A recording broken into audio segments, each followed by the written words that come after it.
বদেশ্বরী মন্দিরে দেখছেন অন্নপ্রসাদ গ্রহণ করা হচ্ছে, যা আমাদের দ্বারা তৈরি এবং পোষণ করতেছে। এই দেখেন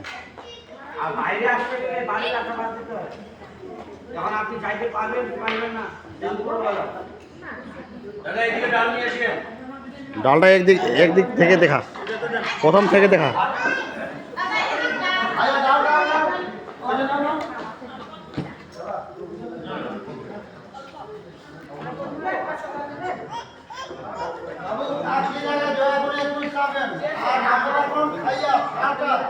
ওইদিকে ময়লা ফেলাবেন, এদিকে ছাদের পরিচয় করে ওই জায়গায় দিবেন।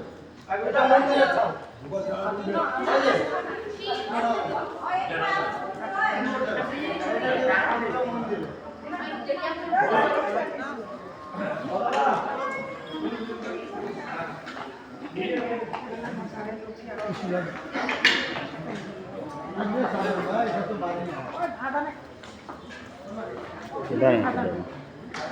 একা একা বসলে এইভাবে সমস্যা, তো একজনের জন্য ভাত তরকারি ডাল সবগুলো নিয়ে আসতে হবে না।